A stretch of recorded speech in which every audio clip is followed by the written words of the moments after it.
Bab 896. Jelas, dia tidak pernah bermaksud untuk peduli dengan keluarga Bai dan Bai Weiwei. An Hao meletakkan dokumen itu dan berkata, "Saya masih ingat ketika saya bertemu Direktur Bai dan Nyonya Bai. Nyonya Bai terus menatap saya dengan aneh. Saat itu, Anda mengatakan akan menyelidiki alasannya.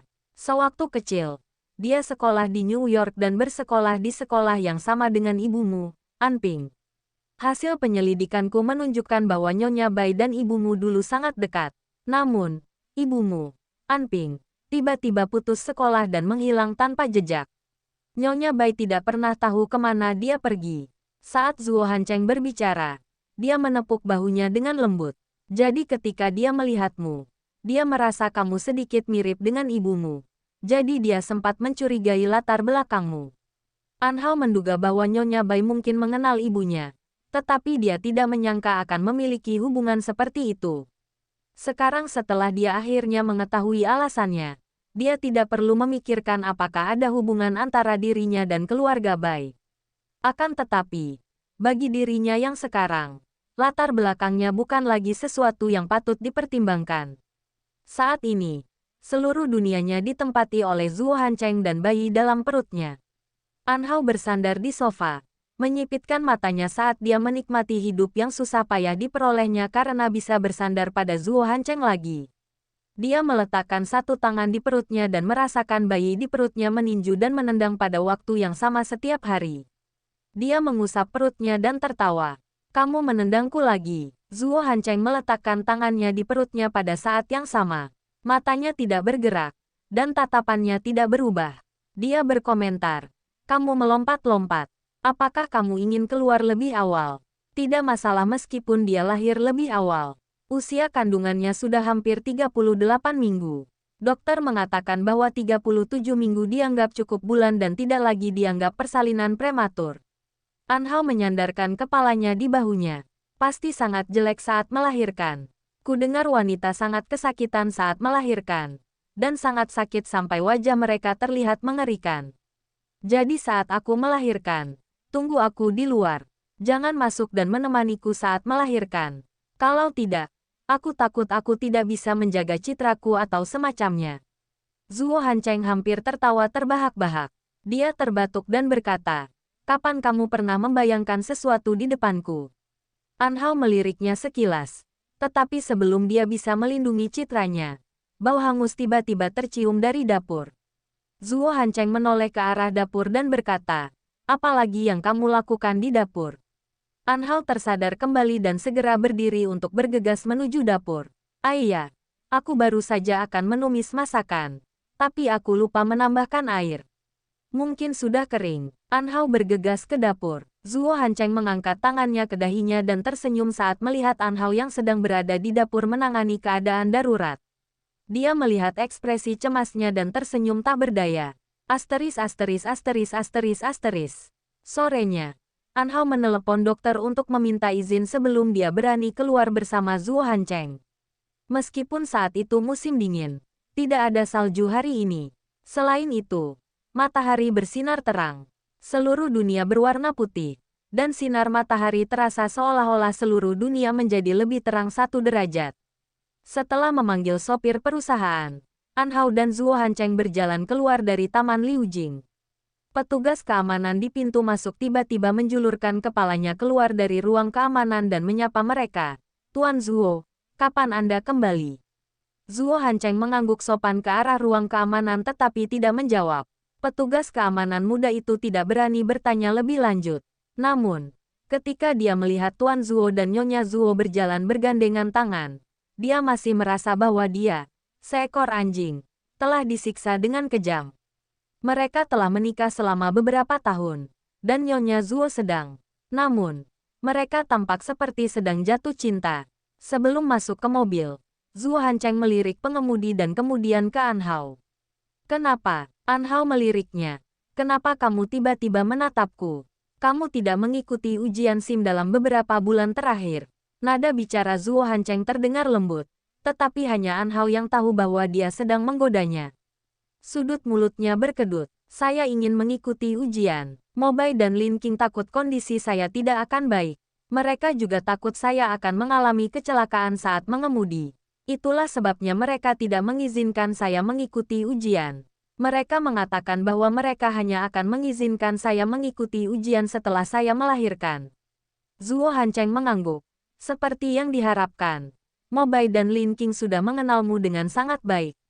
Apakah aku gegabah? An Hao melotot ke arahnya. Zuo Hancheng terkekeh dan masuk ke dalam mobil. Dia berbalik dan menatap An Hao, yang duduk di sebelahnya. Apakah kamu yakin bisa menyetir sebelum aku kembali? Tidak ada kekurangan pembunuh jalanan sepertimu di dunia ini. Jika kau ingin belajar, kau bisa belajar setelah melahirkan.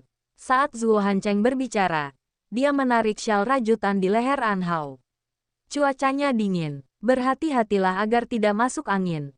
Namun, An Hao menunjukkan ekspresi frustrasi di wajahnya. Dia melihat ke arah mobil dan berkata, "Kau meremehkanku. Mungkin aku benar-benar bisa belajar mengemudi dalam beberapa bulan ke depan. Atau mungkin aku akan segera menyambut musim semi kedua dalam hidupku. Seperti yang kukatakan saat itu, aku akan mengambil anakmu dan mencari pria untuk dinikahi lagi atau semacamnya. Apakah kamu punya target?" Zuo Hancheng meliriknya. "Ya," kata An Hao serius. Zuo Hancheng meliriknya lagi dan senyum di matanya memudar. "Siapa itu?" An Hao menahan tawanya dan menatapnya. Keduanya mengabaikan pengemudi yang mengemudi dengan serius di depan mereka dan saling memandang untuk waktu yang lama sampai An Hao tertawa terbahak-bahak. Dia tiba-tiba menyandarkan kepalanya di bahunya dan berkata sambil tersenyum, "Namanya Tuan Fei." Zuo Hancheng menunduk melihat ekspresi genitnya. "Benarkah? Sepertinya Tuan Fei ini sangat berani. Dia berani mengingini wanitaku. Ya, Pak Fei itu sering ngobrol dengan saya. Saya merasa kami saling mencintai. Dia pernah mengatakan bahwa dia sedang menunggu istrinya kembali. Tetapi dia tidak tahu saat itu. Setelah itu, untuk waktu yang lama, istrinya tetap di tempatnya dan menunggu. Tidak peduli apa yang dikatakan atau dilakukan orang lain. Dia sangat yakin bahwa Pak Fei-nya pasti akan kembali." Begitu An Hao selesai berbicara, Zuo Hancheng sudah mengangkat lengannya dan meletakkannya di bahunya. Kedengarannya istrinya sangat penyayang. Ya, istrinya sangat penyayang. Begitu pula dia. Dia bahkan menggunakan kata sandi digital semacam itu untuk mengaku. Tidakkah menurutmu dia sangat genit? Jika dia ingin mengaku, dia bisa saja mengatakannya. Itu sangat sederhana. Mengapa dia harus membiarkan orang lain menebak? Zuo Hancheng terkekeh pelan dan mencium ujung hidungnya. Terakhir, dia mencium bibirnya. "Apakah kamu membuka kunci kata sandinya sendiri? Atau apakah kamu membaca email yang aku simpan?" Bab 897. An Hao tidak bisa menahan amarahnya. "Aku tidak pernah memikirkannya seperti itu. Aku tidak pernah menduga." Tak perlu dikatakan lagi. Zuo Hancheng, yang sudah tahu jawabannya, mendesah dan berbisik di telinganya. "IQ-mu, An Hao. Kenapa aku menikahi wanita sepertimu? Jadi kamu memberiku pertanyaan sekolah dasar dan meminta orang dengan IQ tinggi sepertiku untuk menyelesaikannya dengan berbagai cara yang rumit. Dan itu menjadi alasan bagiku untuk mengejek kecerdasanku sendiri." An Hao diam-diam mencubitnya melalui pakaiannya. Ekspresi Zuo Hancheng tidak berubah. Dia tersenyum dan menarik tangannya menjauh darinya saat dia tidak senang. "Bersikaplah baik. Jangan main-main." Sopir yang duduk di kursi pengemudi tersenyum lebar saat mendengar suara pasangan itu bertengkar. An Hao melihat sopir itu tersenyum dan wajahnya memerah saat dia mencoba mencubit Zuo Hancheng. "Saya telah menjadi presiden An di perusahaan selama beberapa bulan terakhir. Dalam sekejap mata, Anda telah mengejek kecerdasan saya. Apakah Anda masih ingin saya mendukung Anda di masa depan? Zuo Hancheng, izinkan saya memberitahu Anda ini. Makanan, pakaian, dan akomodasi Anda semuanya milik saya sekarang. Jika Anda berani memprovokasi saya akan membuat Anda tidur di jalanan besok. Apakah kamu berencana untuk mendukungku selama sisa hidupku? Aku sudah punya rencana ini sebelumnya, tapi sekarang aku harus mempertimbangkannya kembali." An Hao memalingkan kepalanya dengan arogan. Zuo Hancheng tersenyum dan tidak mengatakan apa-apa lagi. An Hao merasakan ada sedikit keheningan di sampingnya. Dia mengira Zuo Hancheng sedang marah. Jadi dia diam-diam berbalik dan melihat Zuo Hancheng tersenyum santai. Dia tidak tahu apa yang sedang ditunggunya. Kenapa kamu tidak mengatakan apa-apa? An Hao bertanya sambil berbalik untuk memeriksa apakah dia merasa tidak enak badan. Apakah kamu akan menoleh ke arahku saat aku berbicara? Petik 2. Bibir An Hao berkedut. Berurusan dengan wanita. Kamu pikir aku tidak tahu cara bermain trik? Zuo Hancheng tersenyum. An Hao tidak menyadari betapa hina dirinya sebelumnya. Zuo Hancheng, aku harus memberitahumu dengan serius. Kamu, Presiden Zuo. Sebelum An Hao bisa menyelesaikan kalimatnya, sopir itu tiba-tiba berbicara. Panggilan itu membuat An Hao memalingkan mukanya. Kiri. Apa? Total. Ah, sebelumnya. Tidak. Masih. Total. Apa? Pengemudi itu merasa malu. Ia ingin bertanya kepada Zuo Hancheng apakah ia ingin turun di zona A atau zona B resort tersebut. Tetapi pada akhirnya, ia memilih untuk tetap diam. Ia memasang ekspresi yang mengatakan bahwa ia tidak akan ikut campur dalam urusan mereka berdua dan langsung mengemudikan mobilnya ke zona B. Setelah keluar dari mobil, An Hao tidak lagi tertawa dan bercanda dengan Zuo Hancheng. Bagaimanapun, meskipun matahari bersinar cerah hari ini, mereka berada dekat dengan laut. Angin laut di musim dingin sangat dingin. Setelah melilitkan mantel dan syal di tubuhnya, dia hendak berbalik dan membantu Zuo Hancheng merapikan pakaiannya. Namun, saat dia berbalik, tatapan Zuo Hancheng jatuh ke wajah kecilnya yang langsung memerah karena kedinginan. Zuo Hancheng mengangkat tangannya untuk membantunya menarik syalnya agar menutupi wajahnya. Tangan An Hao masih di udara. Dia menatap pria yang merawatnya dengan begitu alami meskipun dia sedang tidak enak badan. Emosi dari lelucon di mobil menghilang dalam sekejap. Hanya menyisakan kenyataan musim dingin. Dinginnya udara terasa nyata. Begitu pula kehangatannya. Jangan sampai masuk angin. Setelah Zuo Hancheng membantunya merapikan syalnya, dia mengangkat tangannya dan mengusap kepalanya. Bukankah kamu bilang kalau villa tepi pantai itu hampir selesai? Masuklah dan lihat-lihat. Jangan berdiri di luar. An Hao tersadar dan berjalan masuk bersama Zuo Hancheng. Saat mereka berjalan, dia memperhatikan langkah kakinya yang mantap. Seolah-olah dia baru saja memastikan pada saat ini bahwa dia bukanlah udara yang akan hilang dengan sekali tiupan. Juga bukan orang kaca rapuh yang dia bayangkan. Dia seperti biasa, bahkan di salju yang dingin ini. Bahkan dengan angin laut yang dingin bertiup, dia masih berjalan dengan mantap. Dia masih di sisinya. Cahaya terang untuknya. Itu tidak pernah berubah. An Hao memegang lengannya dan melangkah di atas salju. Setiap langkah yang diambilnya terasa lebih nyata. Ketika mereka hampir sampai di villa tepi pantai, dia bertanya, apakah kamu tidak kedinginan? Zuo Hancheng meliriknya, kau membungkusku dengan begitu banyak lapis pakaian sebelum kita pergi. Bagaimana mungkin aku kedinginan? Oh, benar. An Hao menatap mantel Zuo Hancheng dari atas ke bawah. Dulu, Zuo Hancheng hanya akan mengenakan jaket anti-angin saat musim dingin. Dia selalu terlihat sangat anggun. Namun, sebelum dia meninggalkan rumah hari ini, dia telah membungkusnya dengan beberapa mantel dengan paksa.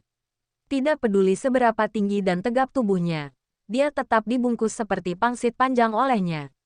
Memang, dia tidak akan merasa kedinginan. An Hao tersenyum. Begitulah rupa Guodong. Dulu kamu sangat keren. Zuo Hancheng terlalu malas untuk membalas. Namun, meskipun dia mengenakan beberapa mantel, dia tetap terlihat tampan saat berdiri di sampingnya.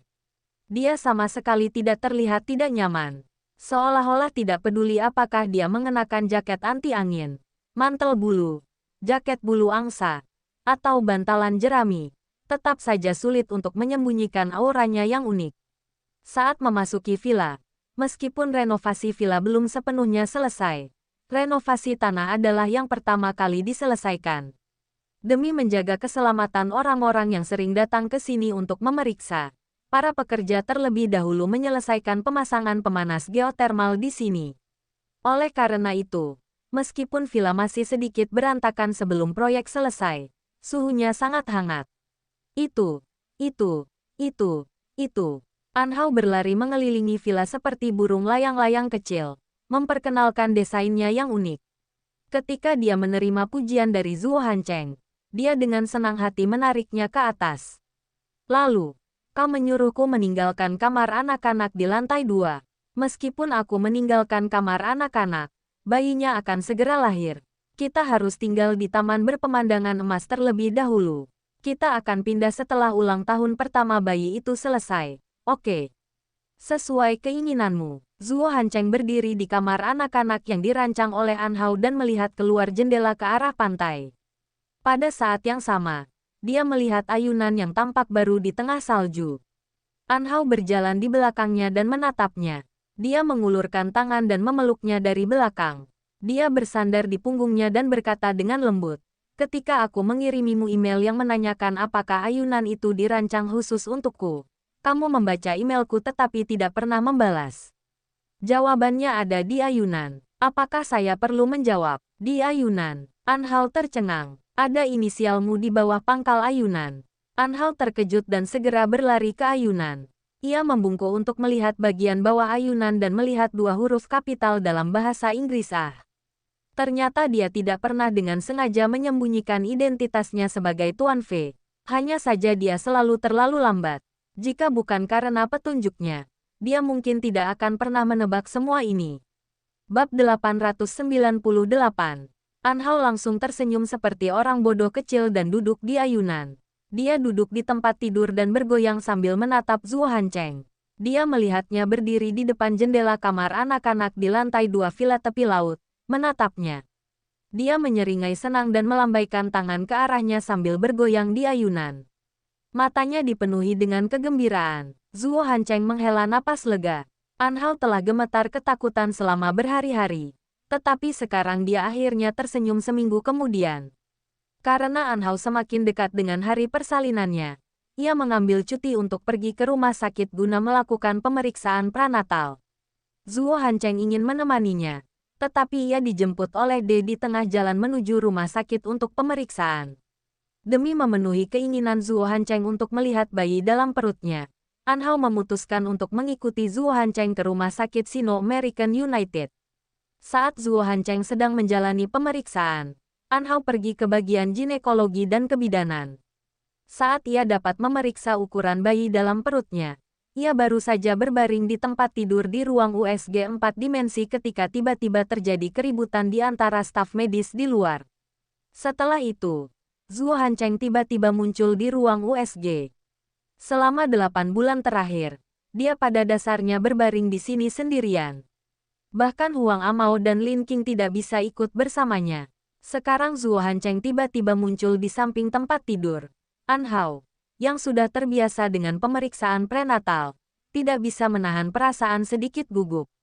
Ketika layar menunjukkan kondisi bayi di dalam perutnya, dokter tersebut secara profesional memperkenalkan kondisi bayi di dalam perutnya. Ia menjelaskan ukuran bayi, ukuran kepala, anggota badan, dan sebagainya. Saat An Hao mendengarkan dokter itu, dia sesekali melihat ke arah Zuo Hancheng. Dia melihat dokter itu sedang melihat bayi di layar. Dia bisa merasakan cengkeraman dokter itu di tangannya perlahan mengencang. Dia bisa merasakan kekuatan di telapak tangan pria yang telah melepaskan 3 tembakan di bahunya tanpa mengubah ekspresinya. Apakah Zuo Hancheng gelisah? An Hao menatapnya sambil tersenyum hingga bayi itu menoleh ke arahnya.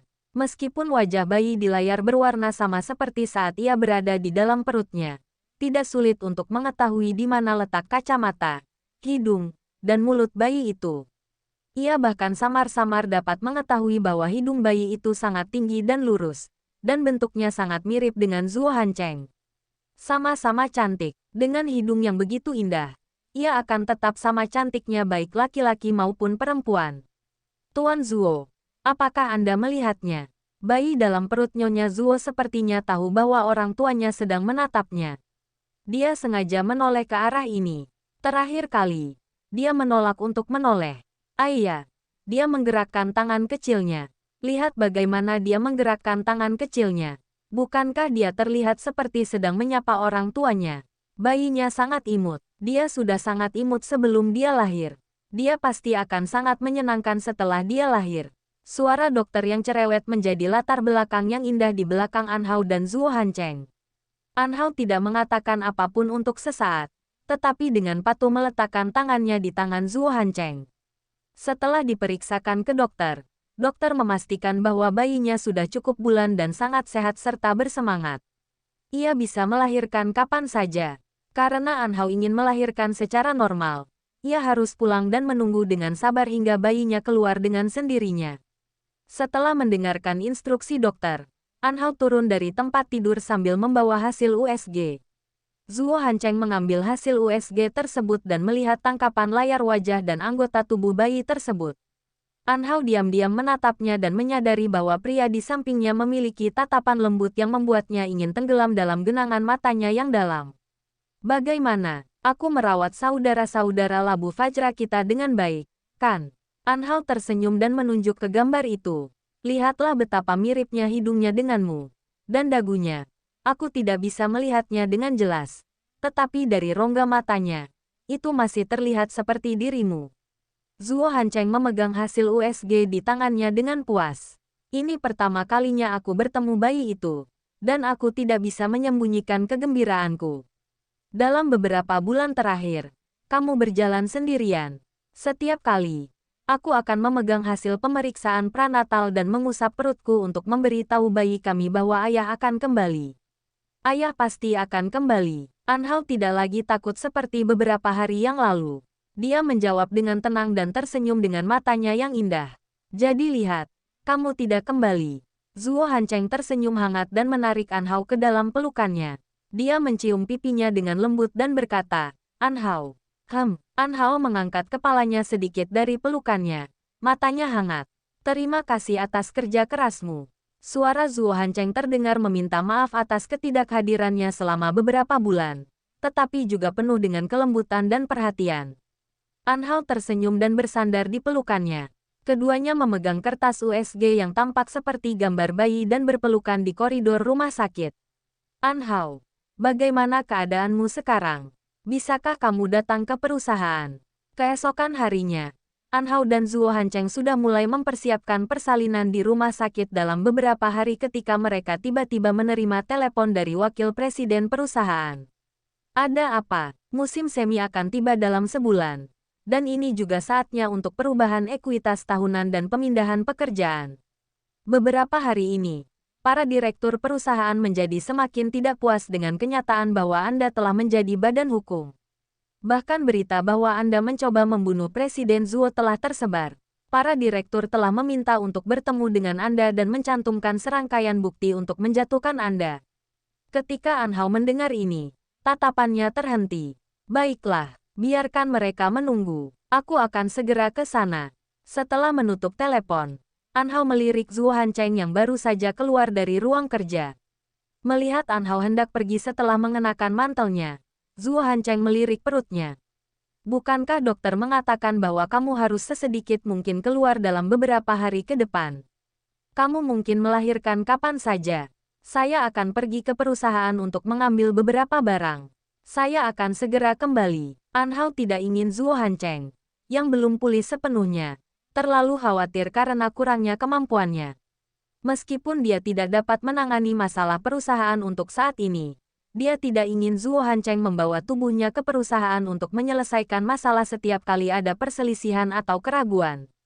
Dia punya caranya sendiri dalam menangani berbagai hal, jadi Anhao tidak banyak menjelaskan dan memanggil mobil untuk pergi keluar. Zuo Hancheng melihat Anhao sedikit cemas saat dia keluar rumah. Meski tidak banyak bertanya, dia bisa menebak alasannya. Beberapa menit setelah Anhao pergi, Mobile menelepon. Presiden Zuo, direktur paling senior di perusahaan ini sedang membuat masalah. Mereka mencoba membuat masalah besar saat Anhao akan melahirkan. Mereka semua adalah rubah tua di perusahaan. Kali ini, tujuan mereka sangat jelas. Zuo Hancheng menatap langit di luar jendela dan berkata dengan tenang, kirim mobil ke sana. Aku akan pergi melihatnya. Bab 899. Selama 9 bulan terakhir, semua hal di grup Sengling berjalan sangat teratur. Tidak banyak yang terpengaruh oleh ketidakhadiran Zuo Hancheng, kecuali para direktur yang lebih tua di perusahaan yang sering menimbulkan keraguan. Semuanya tenang. Anhao baru saja keluar dari mobil di depan perusahaan. Karena dia pergi terburu-buru, pengemudi melaju sangat cepat. Ada bagian jalan yang akan diperbaiki, dan jalannya sangat bergelombang. Dia tidak tahu apakah karena itu perutnya sakit. Meskipun wajar jika perutnya sesekali terasa sakit karena akan melahirkan, rasa sakitnya hari ini terlalu terasa. Setelah keluar dari mobil, dia berdiri di tempat selama 1 menit hingga Lin Qing segera keluar untuk menjemputnya. An Hao kemudian mengikuti Lin Qing masuk. Direktur Sudan yang lainnya telah lama mempertanyakan perubahan badan hukum perusahaan. Mereka sudah lama ingin membuat masalah. Tetapi mereka memanfaatkan cuti Anda baru-baru ini dan fakta bahwa perusahaan tidak memiliki pemilik untuk datang dan membuat masalah. Mereka bahkan menghasut direktur lain di dewan direksi untuk datang dan membuat masalah. Lin Qing berjalan di samping An Hao dan menjelaskan situasi perusahaan dengan lembut. Bukankah kamu sudah memberitahu Presiden Zuo tentang ini sebelum kamu datang? Tidak, saya tidak tahu situasi di perusahaan. Dia belum pulih sepenuhnya. Jika saya bisa menyelesaikan masalahnya, saya akan berusaha untuk tidak membuatnya khawatir, kata An Hao sambil berjalan. Tetapi saya khawatir Anda tidak dapat menangani situasi saat ini. Ketika Sengling Group pindah dari Amerika Serikat ke Tiongkok, karena model bisnis kedua negara berbeda, bahkan jika pembiayaan perusahaan dan segala hal lainnya bersifat independen, mereka harus membentuk dewan direksi pada saat itu. Setelah bertahun-tahun, para direktur tersebut menganggap diri mereka sebagai pahlawan Sengling Group. Sekarang, memanfaatkan ketidakhadiran Presiden Zuo dari perusahaan dan cuti Anda, saya menduga bahwa tujuan mereka adalah untuk membagi saham dan status hukum Anda. Setelah An Hao dan Lin Qing masuk ke dalam lift, mereka melirik nomor di lift dan berkata dengan lembut, "Saya tahu. Mereka tidak mau menjadi direktur di bawah saya karena usia saya yang masih muda dan kurangnya pengalaman beberapa bulan yang lalu."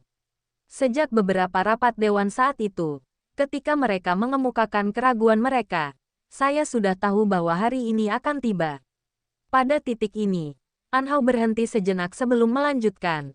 Saya hanya tidak menyangka hal itu akan datang secepat ini.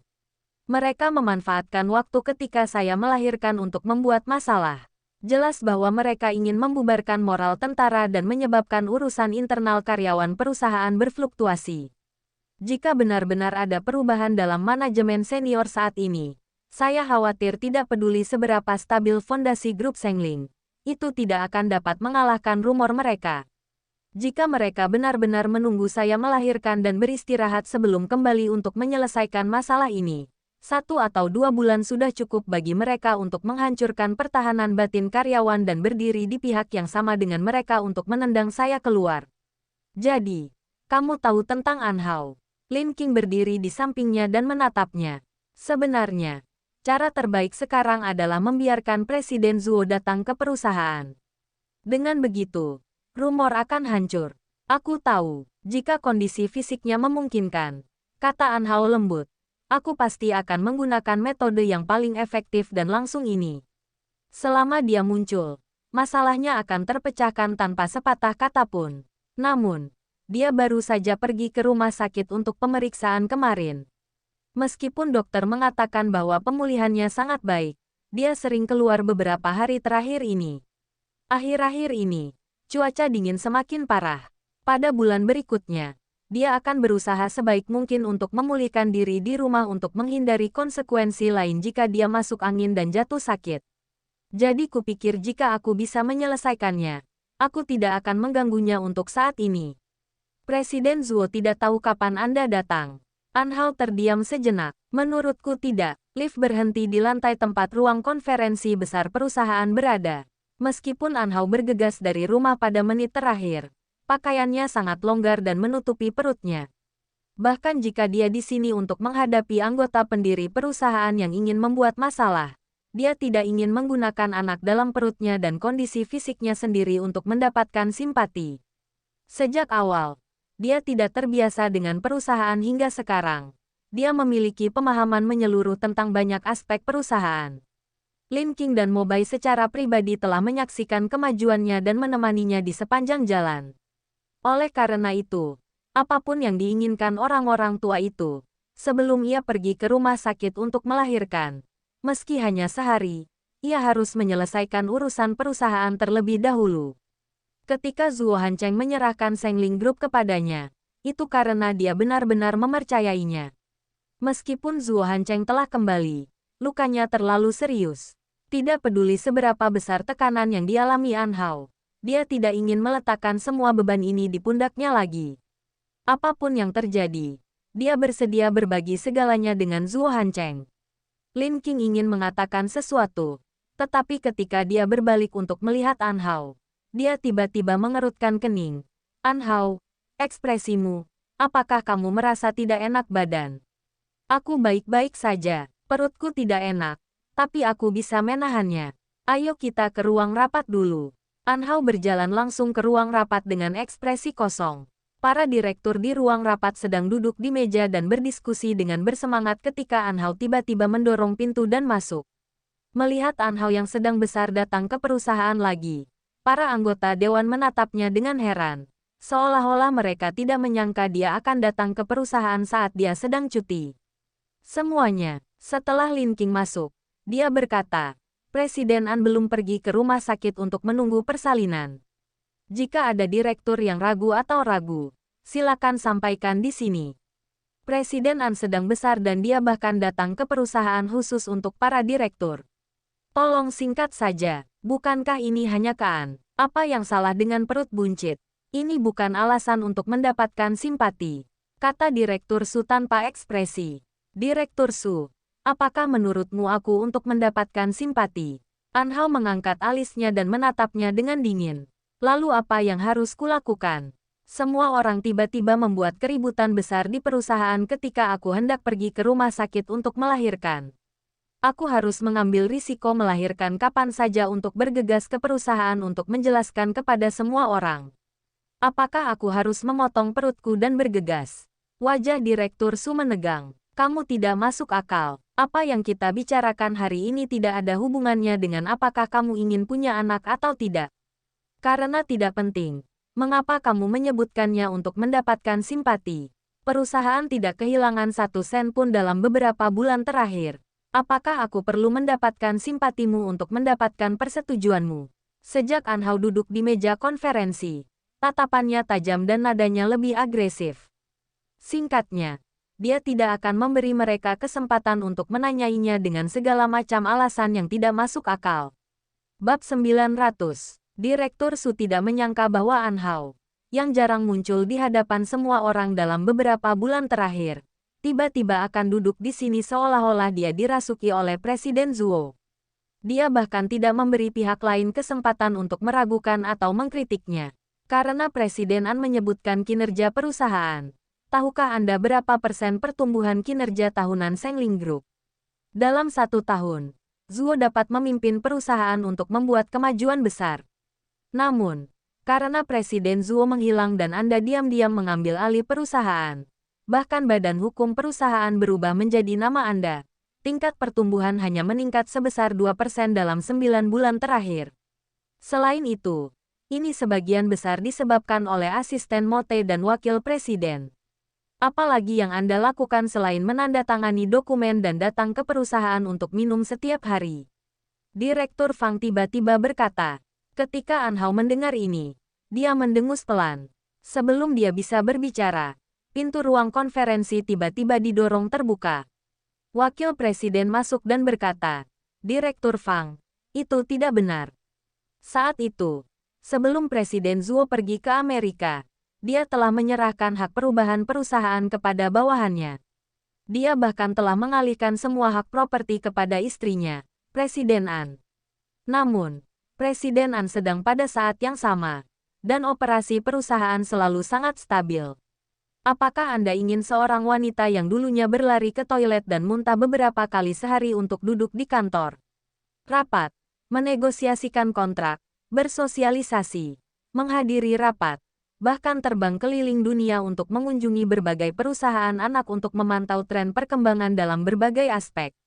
Para direktur mengerutkan kening ketika wakil presiden tiba-tiba muncul. Meskipun Presiden An tidak muncul saat ini, dia telah bekerja keras untuk mempelajari pengetahuan manajemen bisnis sejak dia kembali dari Amerika Serikat.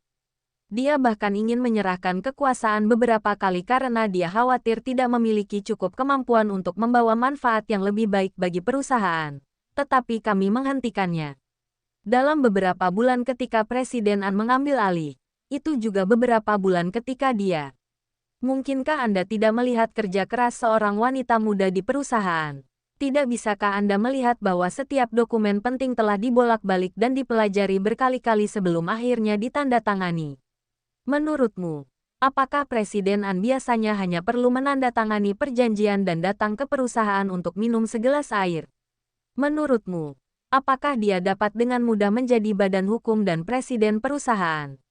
Jika bukan karena Presiden Zuo yang melepaskannya tepat sebelum dia pergi, dan jika bukan karena dia adalah Nyonya Zuo, orang terdekat Presiden Zuo, menurutmu apakah rencana kerja sama perusahaan kita akan berjalan lancar selama beberapa bulan terakhir?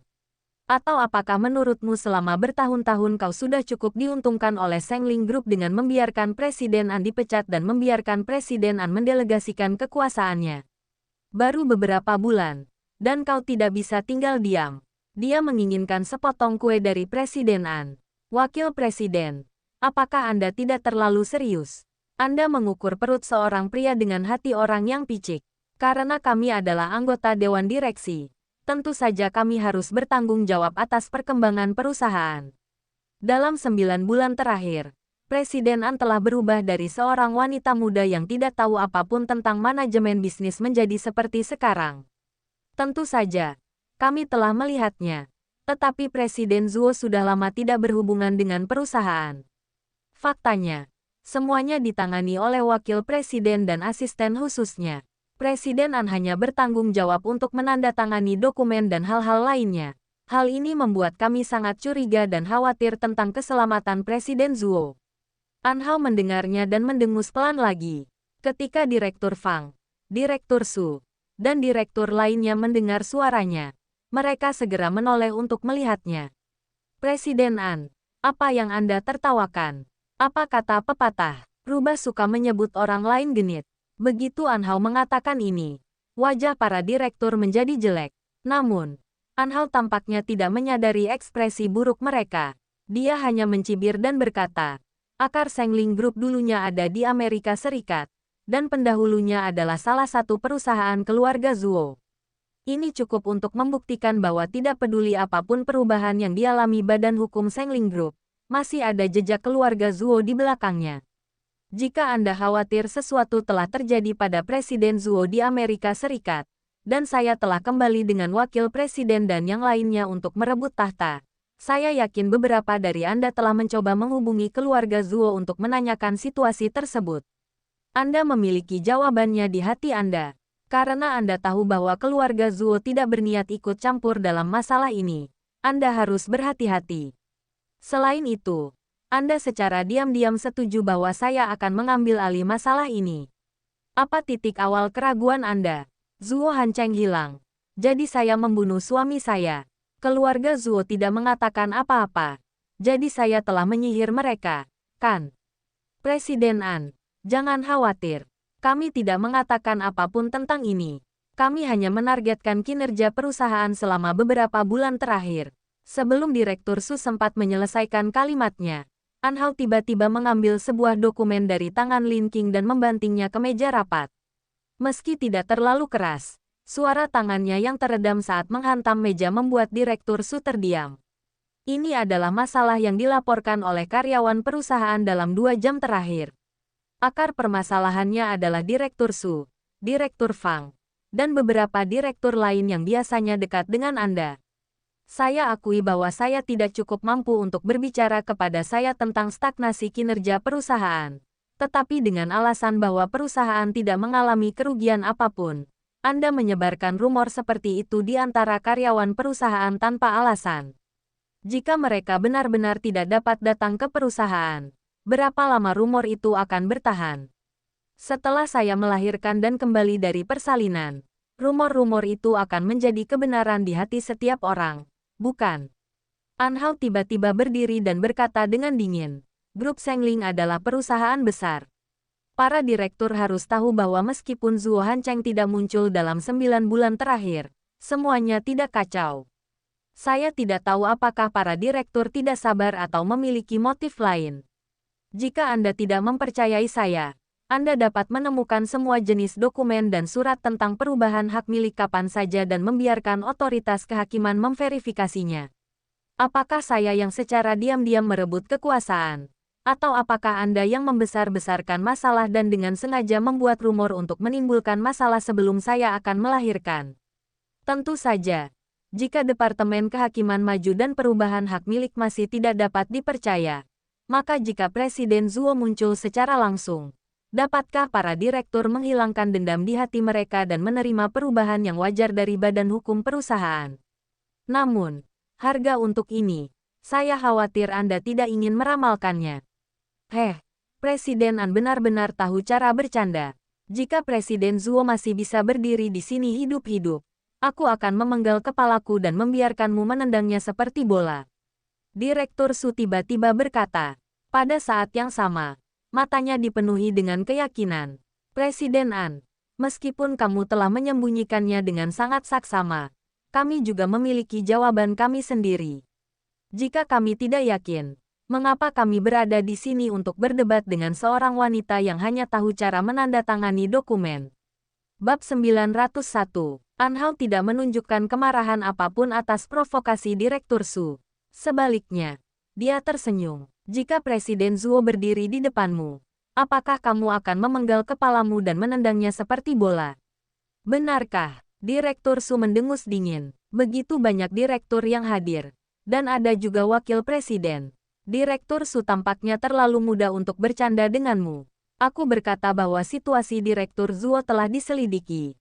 Dan dia tidak memiliki kesempatan untuk kembali. Meskipun dia mengatakannya dengan cara yang sangat samar, itu sudah cukup untuk membuat para direktur lain yang masih belum mengetahui kebenarannya saling memandang. Kemudian, mereka semua menatap An Hao dengan curiga. An Hao terkekeh saat melihat ekspresi percaya diri Direktur Su. Jadi Direktur Su datang dengan persiapan, kata An Hao acuh tak acuh. Direktur Su mengira An Hao tidak bisa memberikan tanggapan karena dia telah mengetahui bahwa masalah itu telah terbongkar.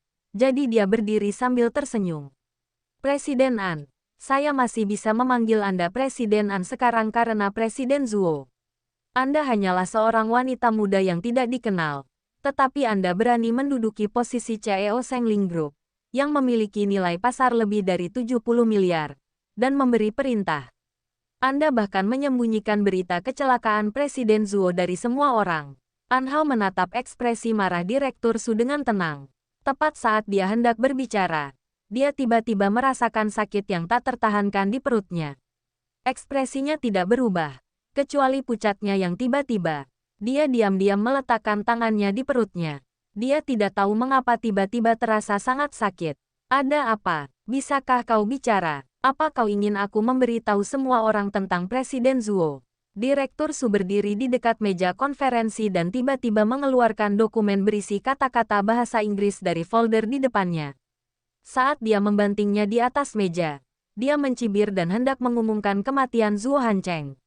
Namun, ketika Lin Qing melihat isi dokumen di depannya, ekspresinya berubah saat dia bertanya, Direktur Su, meskipun kami dapat memahami bahwa Anda ingin membuktikan semuanya sekarang, sebagai Direktur Shengling Group, pernahkah Anda memikirkan apa yang akan terjadi pada perusahaan setelah Anda mengumumkan isi ini? Apakah itu akan menimbulkan kecurigaan dan keresahan di antara para karyawan? Anda harus tahu bahwa Shengling Group bukan hanya perusahaan satu orang. Perusahaan kami juga memiliki banyak orang yang menunggu untuk makan. Jika Anda mengatakan omong kosong sekarang, apa konsekuensinya? Sekretaris Lin, Anda berada di pihak yang sama dengan mereka. Apakah Anda mencoba menyembunyikan sesuatu dengan mengatakan hal-hal seperti itu dalam keadaan panik saat ini? Direktur Su mengangkat dokumen berbahasa Inggris di tangannya. Semuanya. Seberapa banyak Anda telah ditipu dalam 9 bulan terakhir? Saya pikir dokumen tentang ledakan di Amerika Serikat ini dapat memberi Anda jawaban yang sempurna. Mengenai mengapa Presiden Zhuo tidak muncul begitu lama, itu karena, sebelum Direktur Su sempat menyelesaikan kalimatnya, tiba-tiba terdengar gerakan di luar ruang konferensi. Sesaat kemudian, pintu didorong terbuka. Direktur Su mengabaikan keributan di belakangnya. Tidak peduli siapa yang datang untuk mengganggunya. Dia harus mengatakan yang sebenarnya kepada semua orang dan menjatuhkan wanita yang menduduki posisi CEO. Presiden Zuo kita meninggal dalam ledakan di lokasi senjata bawah tanah Amerika Serikat 9 bulan lalu.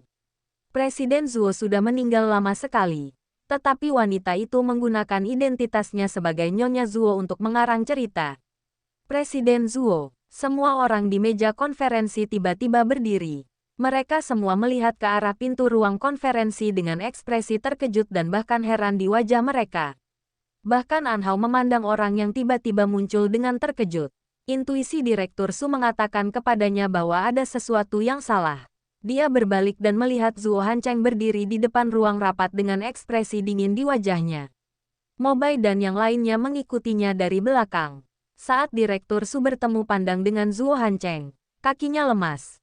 Ia menatap Zuo Hancheng dengan tak percaya, lalu menatap dokumen berbahasa Inggris di tangannya. Ia mengangkat kepalanya lagi dan menatap Zuo Hancheng seolah-olah ia telah melihat hantu. Kiri, Presiden Zuo, bagaimana Anda? Bagaimana denganku? Nada bicara Zuo Hancheng terdengar santai, tetapi sebenarnya dingin dan menakutkan. Mengapa aku berdiri di sini hidup-hidup?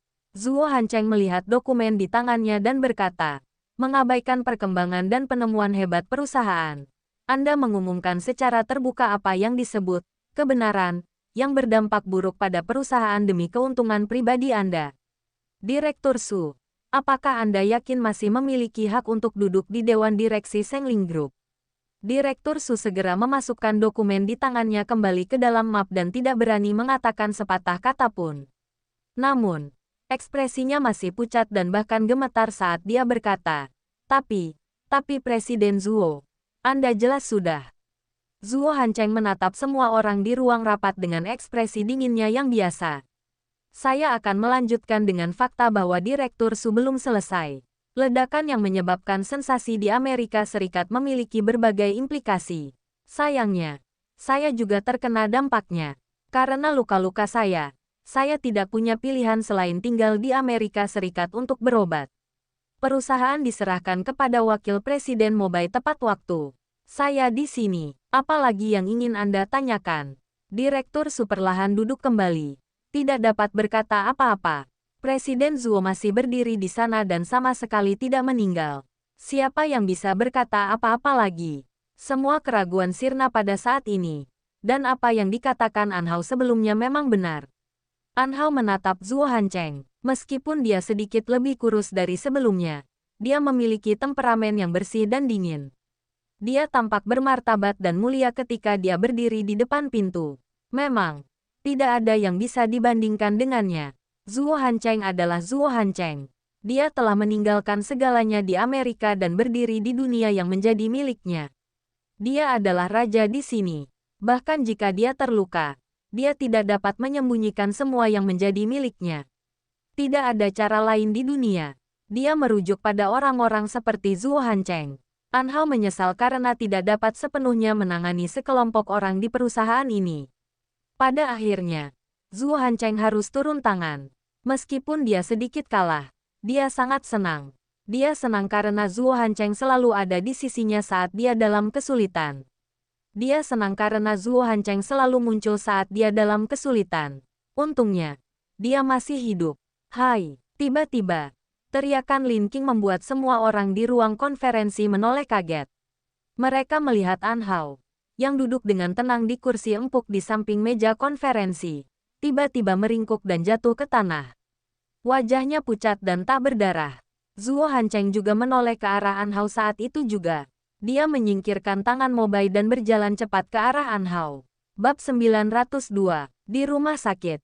Di ruang bersalin, An Hao menunjukkan ekspresi kesakitan di wajahnya saat dia menahan rasa sakit di perutnya dari waktu ke waktu.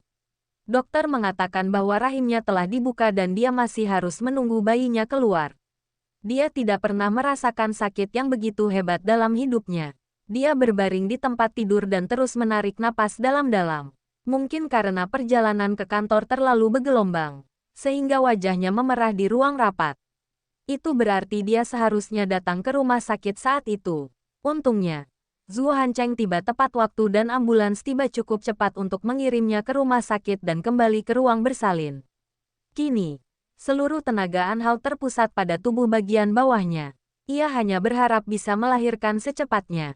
Sungguh menyakitkan. 2 jam kemudian, suara dokter yang menyemangatinya terdengar dari ruang bersalin. Anhao tidak tahu apakah dia akan mati karena rasa sakitnya. Dia tidak punya kekuatan tetapi dia harus terus berusaha. Tiba-tiba, seseorang menarik tangannya. Dia perlahan membuka matanya dan menatap pria yang tiba-tiba muncul di sampingnya. Dia melihat Zuo Hancheng berdiri di samping tempat tidur dengan baju khusus disinfektan untuk melahirkan. Dia melihat tatapan lembutnya dan merasakan bahwa tangannya seolah memberinya keberanian dan kekuatan. Dia ingin mencoba tersenyum padanya dan mengatakan bahwa dia baik-baik saja dan dia masih bisa bertahan. Namun, rasa sakit di tubuh bagian bawahnya masih membuat wajahnya berkedut. Namun, karena Zuo Hancheng ada di sampingnya, dia ingin memalingkan kepalanya agar tidak melihat penampilannya yang buruk saat melahirkan.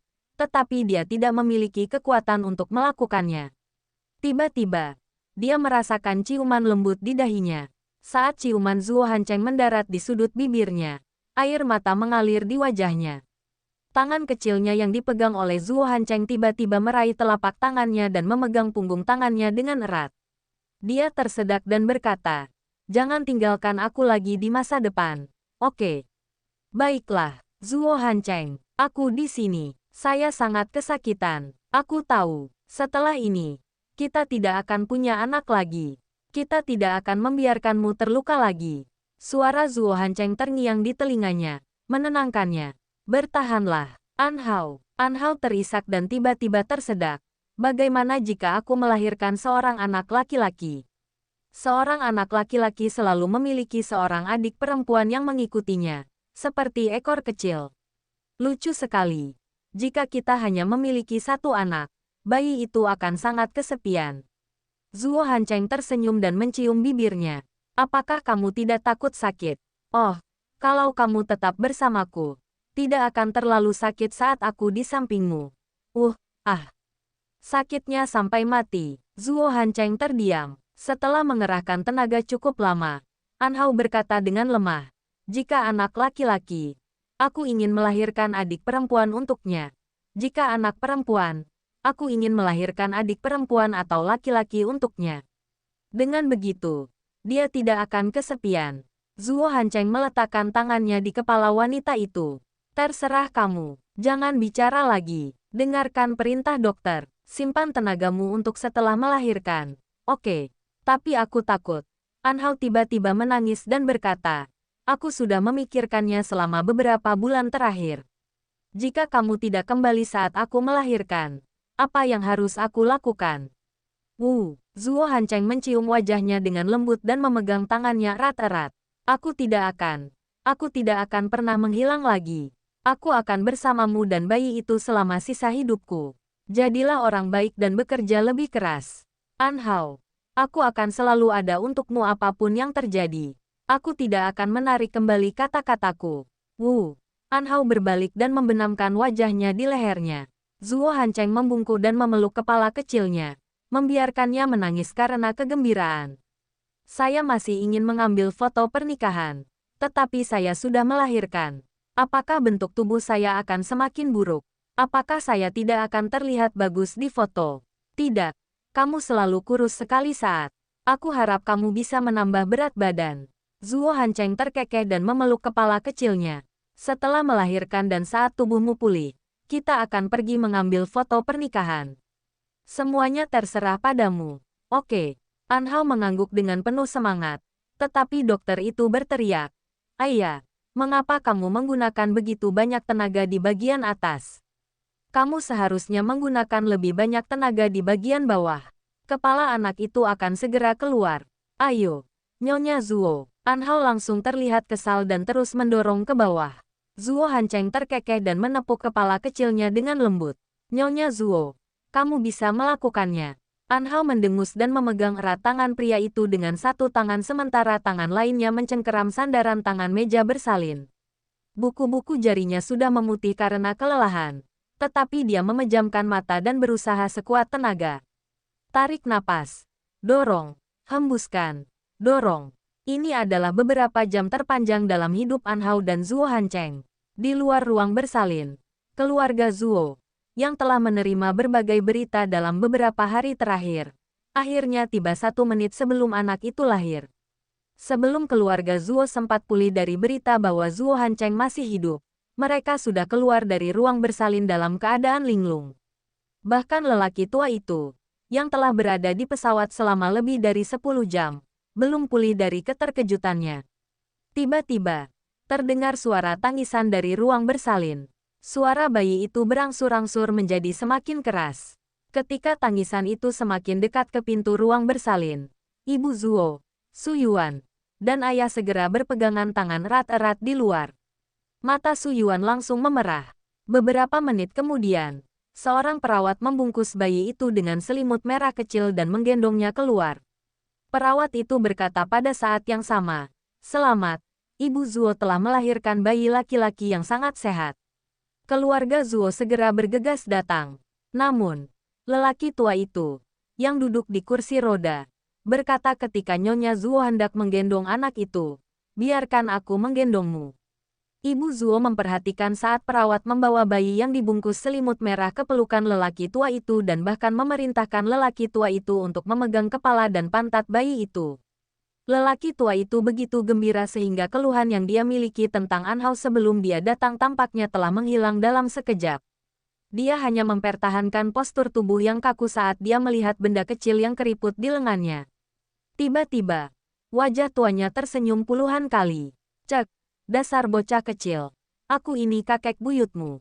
Demi bisa segera datang menemuimu. Kakek buyutmu hampir patah tulang belakang di pesawat." Ayah Zuo dan Ibu Zuo saling memandang, lalu berjalan mendekati bayi dalam pelukan tuan tua Zuo dengan rasa ingin tahu. Ibu Zuo mengulurkan tangan untuk menyentuh tangan mungil dan imut bayi itu dengan gembira. Bayi itu membuka matanya pada saat yang sama. Mata hitamnya terbuka lebar seolah-olah dia terkejut oleh manusia aneh ini. "Ayah, lihat, cucu kita sedang melihatku. Dia jelas-jelas sedang menatapku. Lihat, seberapa besar matanya." Matanya sangat mirip dengan An Hao. Hidung, mulut, dan alisnya semuanya mirip dengan Hancheng. Lelaki tua itu menoleh tanpa berkata apa-apa sambil menggendong anak itu. Ia tampak seolah-olah tidak sanggup menyerahkan bayinya kepada orang lain. Baru lahir, wajahnya masih keriput. Bagaimana aku bisa tahu kalau dia mirip An Hao? Aku merasa semuanya mirip Kotahan. Bab 903. Perawat yang berdiri di samping merasa geli melihat cara Tuan Tua Zuo menggendong bayi itu. Seolah-olah seorang lelaki tua sedang merenggut bayi itu. Ayah Zuo terkekeh. Ayah baru saja menceritakan apa yang terjadi di Kotahan beberapa waktu lalu. Sekarang, An Hao telah memberimu seorang cicit. Lihatlah dendam antara keluarga Zuo dan keluarga An. Tuan Tua Zuo melirik ayah Zuo dengan acuh tak acuh. Bahkan gadis An Hao itu tidak punya niat untuk memaafkan keluarga An. Apakah kamu masih berharap aku berdamai dengan keluarga An? Ibu Zuo, Su Yuan, membungkuk untuk bermain dengan anak itu sambil berkata, "Jika kamu salah, itu hanya kesalahan tetuaan." Orang tua An Hao telah hidup dalam ketidakberdayaan selama beberapa dekade. Sekarang setelah anak An Hao dan Hancheng lahir, mengapa kamu tidak melepaskan dendam ini? Bahkan jika kamu tidak melihat An Hao dan Hancheng, kamu harus memberikan gambaran yang lengkap kepada anak itu demi cicit dalam pelukanmu. Kakek Zuo tidak mengatakan apa-apa. Ia menunduk menatap bayi mungil berwarna merah muda namun keriput di pelukannya dan menoleh ke ruang bersalin. Ia tidak mengatakan apa-apa pada akhirnya. Tiba-tiba, bayi di pelukannya mengeluarkan beberapa gelembung dan mengeluarkan suara aneh. Kakek Zuo tersenyum dan menundukkan kepalanya untuk mencium wajah bayi itu. Melihat lelaki tua itu tersenyum, ayah Zuo dan ibu Zuo tahu bahwa lelaki tua itu sebenarnya tidak benar-benar menolak An Hao. Lagi pula, ketika An Hao meninggalkan Amerika, lelaki tua itu sudah berpikir untuk menerimanya. Kalau saja tidak karena banyak hal yang terjadi kemudian, yang menyebabkan keluarga Zuo menjadi kurang damai, mungkin An Hao bisa tetap berada di sisi lelaki tua itu dan dimanja olehnya. Masalah terbesar yang kini terjadi antara An Hao dan keluarga An adalah jurang pemisah antara An Hao dan keluarga An. Ini bukanlah sesuatu yang perlu dikhawatirkan oleh keluarga Zuo. Tetapi sebelum Su Yuan datang, dia dipercaya oleh An Ping untuk tidak membiarkan An Hao terus hidup tanpa orang tuanya. Setidaknya dia harus membiarkan keluarga An mengembalikan semua yang tidak dimilikinya. Di bawah bimbingan perawat, keluarga Zuo hendak menggendong anak itu ke ruang bersalin di rumah sakit. Tuan tua Zuo telah menggendong anak itu dengan mantap, dan Pastor Zuo mendorong kursi roda lelaki tua itu menuju ruang bersalin. Sebelum mereka masuk, lelaki tua itu tiba-tiba berkata dengan lembut, "Aku akan menyelesaikan masalah keluarga Anderson dan An Hao." Si tua bangka itu, tetuaan, sama sepertiku. Dia keras kepala sepanjang hidupnya, tetapi pada akhirnya, dia membuat keluarga menjadi aib. Dia bahkan tidak mau repot-repot mengakui cucunya. Dia bahkan ingin aku membantunya menyelesaikannya. Dia bersikap tangguh sepanjang hidupnya. Tetapi pada akhirnya, dia menjadi pengecut saat dia sudah tua. Ayah dan ibu Zuo saling berpandangan. Setelah mendengar perkataan lelaki tua itu, mereka akhirnya merasa bahwa debu telah mengendap. Aduh, sayang, kakek buyut, kau sudah sangat tua. Dan kau masih harus menyelesaikan masalah keluargamu demi kakek tua itu, An. Kau merasa kasihan pada kakek buyutmu, bukan? Ayaya. Cicitku tersenyum padaku. Lihat. Apakah dia tersenyum padaku? Lihat. Lihat. Benar. Ayah Zuo dan ibu Zuo mencondongkan tubuh untuk melihat bayi dalam gendongan lelaki tua itu. Seperti yang diduga, meskipun wajah bayi itu masih merah muda dan keriput karena baru saja lahir, ia benar-benar membuka matanya dan tersenyum. Ya ampun. Dia sudah tersenyum kurang dari setengah jam setelah dia lahir. Anak ini sangat lucu. Ruang perawatan rumah sakit dipenuhi tawa dan kegembiraan karena kelahiran bayi yang tiba-tiba. Ketika An Hao dikeluarkan dari ruang bersalin, meskipun dia terlalu lelah dan mengantuk, tangannya masih memegang erat tangan Zuo Hancheng dan menolak melepaskannya. Dia takut Zuo Hancheng akan menghilang dan Zuo Hancheng akan berada di sisinya saat melahirkan. Dia takut akan banyak hal. Ketika dia mendengar bayi itu menangis dan mendengar perawat mengatakan bahwa itu adalah bayi laki-laki yang sehat dan beratnya 7 pon, An Hao mengencangkan genggamannya pada tangan Zuo Hancheng. Dia dikirim ke ruang bersalin di rumah sakit. Ruangan itu sangat besar, dengan ruang menyusui dan ruang santai. Ruang bersalin ini mirip dengan suite bisnis di hotel. N sangat lelah sehingga dia tidak punya energi untuk mengamati sekelilingnya. Dia hanya mendengar suara tawa dari dalam. Baru setelah dia digiring masuk dan dibaringkan di ranjang empuk di ruang perawatan, dia berhasil menenangkan diri dan menoleh ke arah Zuo Hancheng yang berada di sampingnya. Meskipun dia lemah, dia memegang tangannya erat-erat karena rasa sakit selama persalinan. An Hao menunduk dan melihat punggung tangan Zuo Hancheng telah tergores oleh kukunya. Dia hendak melepaskannya ketika Zuo Hancheng menahannya. Bersikaplah baik. Aku akan selalu di sini. Zuo Hancheng memegangnya dengan satu tangan dan membelai kepalanya dengan lembut dengan tangan lainnya. Jangan takut, tidurlah jika kamu lelah. Dokter mengatakan kamu perlu istirahat. An Hao menatap Zuo Hancheng di sampingnya dan tersenyum. Aku telah menggaruk tanganmu. Tidak apa-apa, tidak sakit, dibandingkan dengan rasa sakit saat melahirkan. Ini bahkan bukan 1 dari 10.000. Zuo Hancheng memegang tangan kecilnya dengan lembut untuk menghiburnya. Tidurlah. Aku tidak akan pergi. Aku janji. Ketakutan yang masih ada di hatinya terlihat jelas. An Hao menyeringai. Meskipun dia sangat lelah hingga hampir tidak bisa membuka matanya dan wajahnya sedikit pucat, dia mendengar ibu Zuo menggendong bayinya. An Hao segera menoleh ke sisi lain dan menatap ibunya, Su Yuan.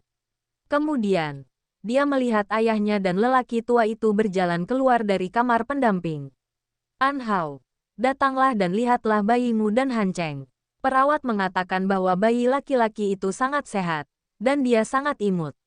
An Hao tiba-tiba mendapatkan kembali kekuatannya dan berusaha untuk duduk.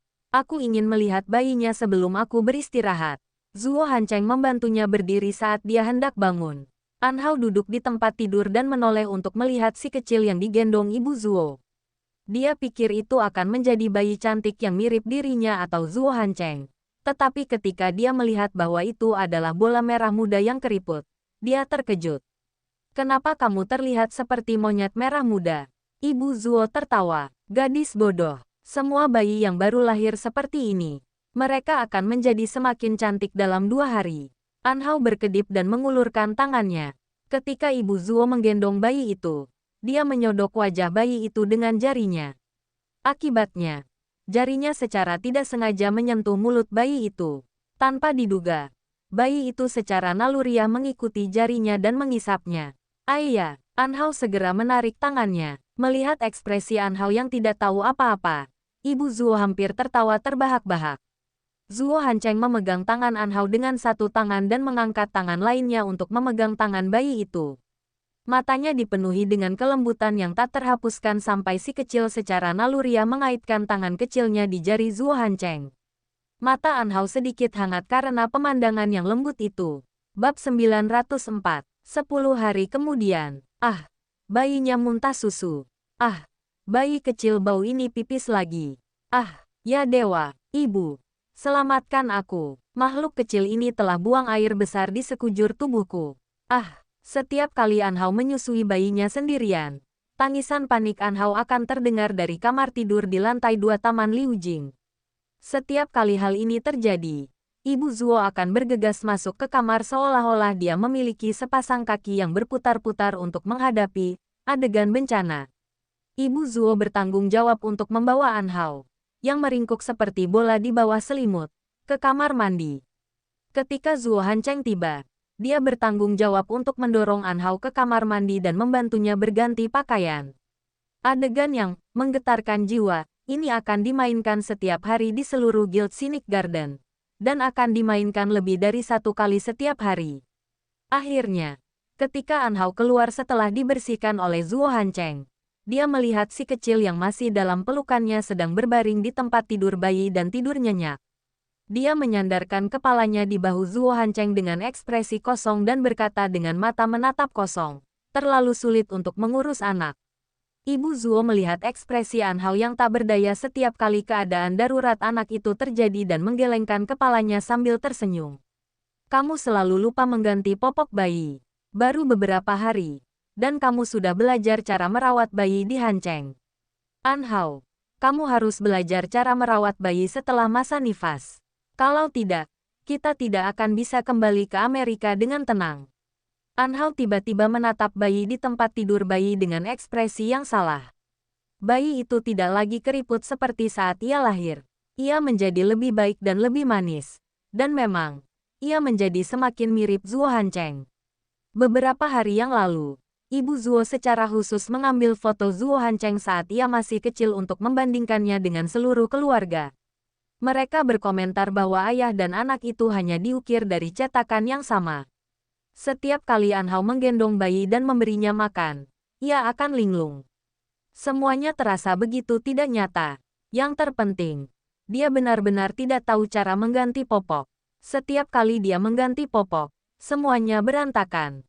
Itu membuat Ibu Zuo pusing dan dia hampir ingin tinggal di kamar tidur ini bersamanya. "Apakah kamu benar-benar tahu cara mengganti popok bayi?"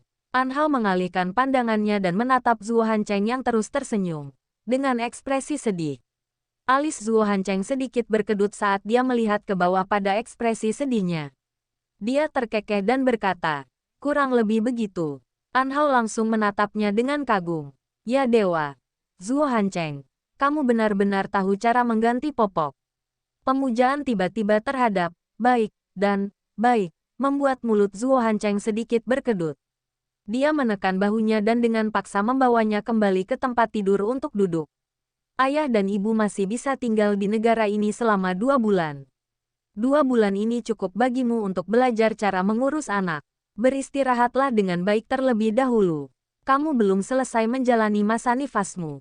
Anhao bersandar di tempat tidur dengan ekspresi melankolis dan bergumam, "Mengapa kita tidak memindahkan keluarga Zuo ke Tiongkok juga? Beritahu ibu, ayah, dan kakek untuk tidak pergi. Aku khawatir aku benar-benar tidak sanggup menghadapinya. Sebagian besar bisnis keluarga Zuo ada di Amerika Serikat. Saya khawatir tidak realistis bagi seluruh keluarga untuk pindah. Jika kamu benar-benar khawatir, kamu bisa memberitahu ibu sendiri. Tanyakan padanya apakah dia bisa tinggal bersamamu selama beberapa bulan lagi." Zuo Hancheng menepuk kepalanya. "Tidak, Ibu yang datang untuk membantuku setiap kali terjadi sesuatu. Ini sudah cukup memalukan. An Hao duduk tegak dan menenggelamkan kepalanya ke dalam pelukan Zuo Hancheng. Dia menatap bayi yang sedang tidur nyenyak di box bayi dan tertawa saat tidur. Dia berbisik, "Saat ibu dan ayah kembali ke Amerika, kalian juga harus membantuku. Aku khawatir makhluk kecil dan rapuh seperti itu tidak akan tahan dengan siksaanku." "Baiklah." Zuo Hancheng terkekeh. "Zuo Hancheng, apakah kamu tertarik menjadi ayah rumah tangga atau semacamnya?"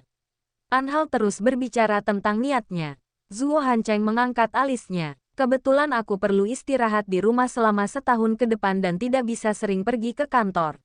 Aku juga nyaman tinggal di rumah dan mengurus anak bersamamu. Tapi An Hao, sebagai ibu baru, kamu tidak bisa terlalu mengabaikan tanggung jawabmu." "Wu."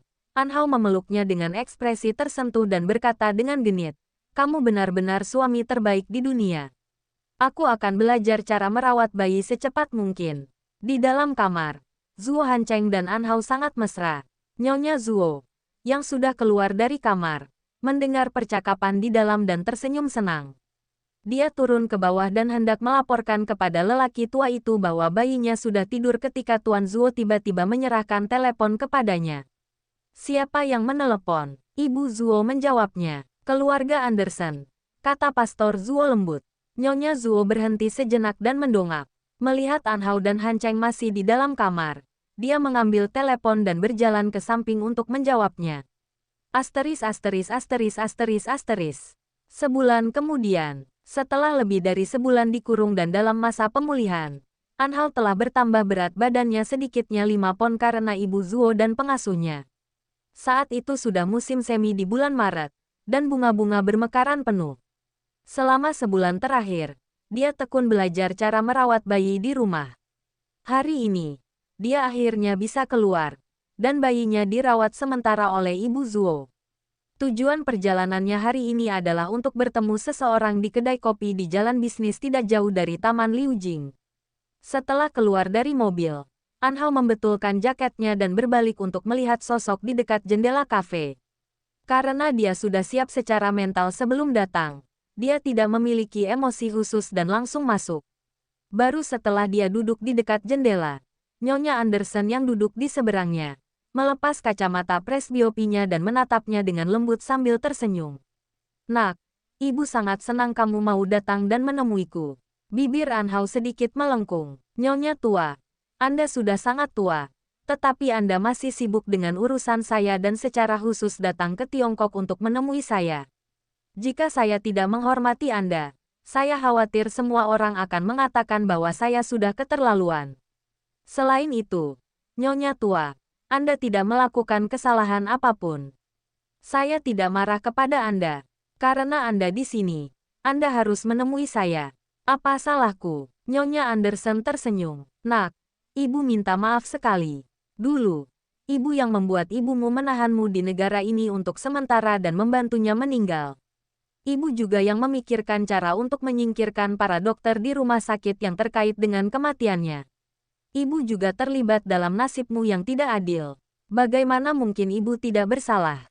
Ekspresi An Hao sedikit terkejut saat dia melihat wanita tua itu. Jadi, dokter yang hilang di rumah sakit itu benar-benar terkait dengan kejadian itu. Apakah orang-orang itu masih hidup? Ya, tentu saja. Hanya saja untuk menyembunyikan berita bahwa ibumu masih hidup dan untuk menyembunyikan keberadaanmu. Kami tidak punya pilihan selain mengatur agar para dokter itu pergi. Keluarga Anderson tidak akan membiarkan orang-orang tak berdosa itu mati. Aku memberi mereka sejumlah uang yang cukup bagi mereka untuk meninggalkan negara ini dan keluargaan untuk mengubah registrasi rumah tangga dan identitas mereka. Baru setelah itu aku berhasil membuat mereka menghilang dari pandangan semua orang dan membuat mereka mustahil dilacak. Ngomong-ngomong, kamu pasti bertanya-tanya mengapa aku melakukan ini." Nyonya Anderson menatapnya dengan lembut. "An Hao, kamu seharusnya sudah tahu sekarang bahwa ayahmu, Tuan Arel, adalah Bapak Baptis dunia bawah Amerika.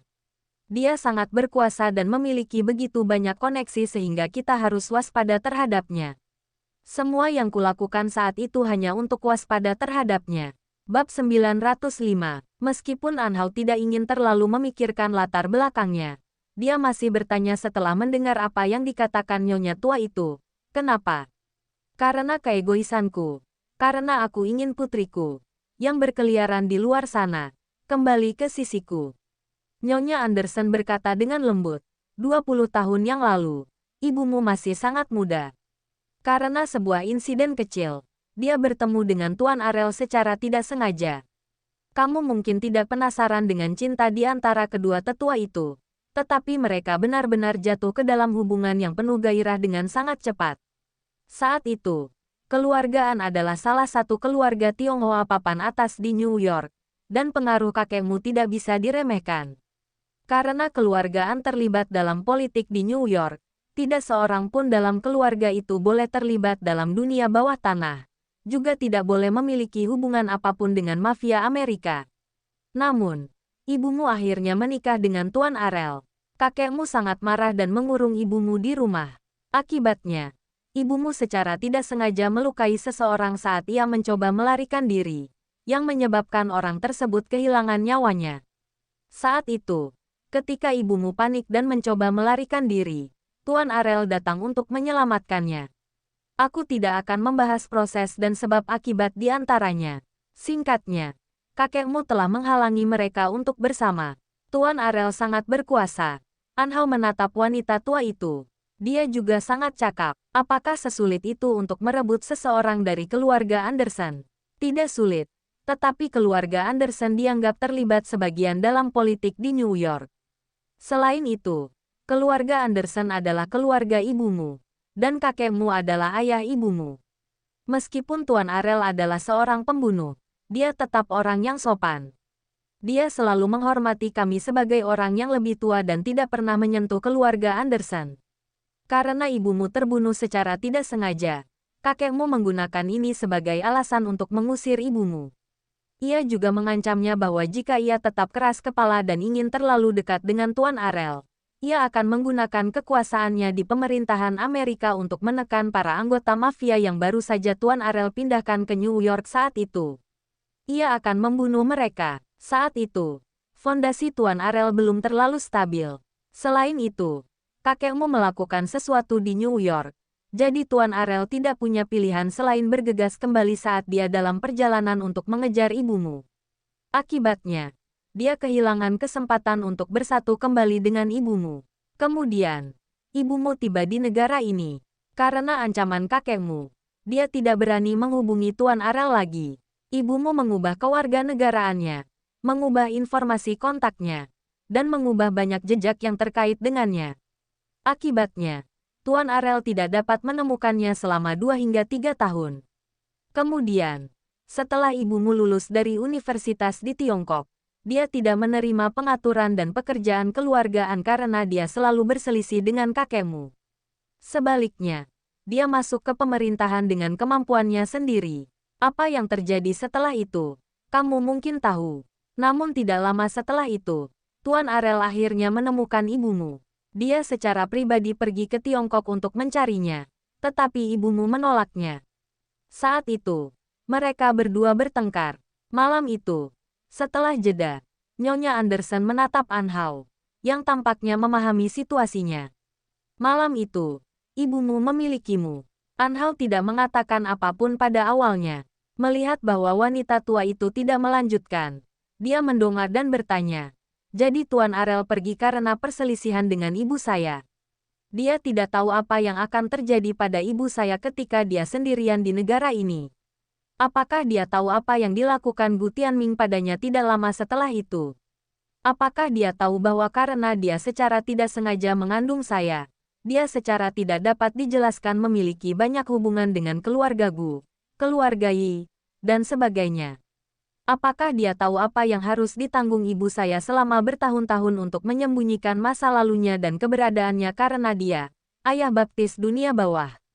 Nyonya Anderson tidak menjawab. Dia hanya menatap Anhao cukup lama sebelum berkata, "Nak, kamu tidak benar-benar menyalahkan ibumu, kan?" Anhao tidak mengatakan apa-apa, tetapi dia menyesap air hangat dari cangkir yang diberikan pelayan kepadanya. Ibumu membawa anak buahnya untuk tinggal di desa. Akulah satu-satunya yang tahu tentang seluruh keluargaan. Tuan Arel dan kakekmu tidak pernah tahu tentang keberadaanmu. Kemudian, aku ingin membawamu dan ibumu kembali ke desa. Anhao, kamu harus mengerti bahwa aku seorang ibu. Aku tidak tahan putriku berada jauh dari desa selama lebih dari 10 tahun. Awalnya aku ingin membawamu kembali juga, tetapi aku meminta pendapat kakekku. Namun semua asumsi dan perbandinganku dibantah olehnya. Jika aku benar-benar membawamu kembali, kamu mungkin akan menghadapi pengusiran dan celaka dari kerabatmu. Selain itu, kesehatan ibumu memang tidak baik saat itu. Dia memang memiliki tumor saat itu, tetapi tidak serius. Aku sangat ingin membawa putriku kembali. Meskipun aku tahu bahwa aku memiliki seorang cucu perempuan, aku belum pernah melihatnya dengan mata kepalaku sendiri. Lagi pula, aku lebih khawatir tentang putriku, jadi aku menggunakan beberapa trik. Sedangkan untuk keluarga Gu, ibumu dipaksa sampai batas tertentu oleh kakekmu dan aku saat itu. Dia tidak punya pilihan selain mengambil risiko dan mengirimmu ke keluarga Gu. Niat awalnya adalah memberimu rumah karena kamu tidak bisa kembali ke Amerika dan keluargaan. Namun, Gu Tianming adalah wali kota. Bahkan ada desas-desus bahwa kamu adalah anak haram Gu Tianming. Dia menggunakan alasan-alasan ini untuk mengirimmu ke sana. Tujuannya sebenarnya adalah membiarkanmu memiliki kehidupan yang stabil sendirian di negara ini. Tetapi tidak seorang pun dari kami menyangka bahwa kamu akan diperlakukan seperti itu di keluarga Gu. Meskipun ibumu pergi dengan tergesa-gesa, dia sering mengirim orang untuk menanyakan keadaanmu setelah kembali ke Amerika Serikat. Awalnya, dia khawatir, tetapi berita yang dia dapatkan adalah bahwa Gu Tianming telah mengizinkanmu masuk ke sekolah terbaik di kota A. Oleh karena itu, dia berpikir bahwa keluarga Gu memperlakukanmu dengan sangat baik dan berpikir bahwa dia dapat menggunakan cara ini untuk membuat Gu Tianming menebus kesalahannya di masa lalu. Pada akhirnya, dia tidak menyangka akan mengirimku ke kolam naga dan sarang harimau. Anhao terkekeh, tetapi senyumnya sedikit pahit. Mengirimku ke keluarga Gu sebenarnya memberi Gu Tianming kesempatan untuk menebus dosanya. Tetapi Gu Tianming tidak bodoh. Bukankah keluarga Gu akan menolakku karena identitasku sebagai anak haram?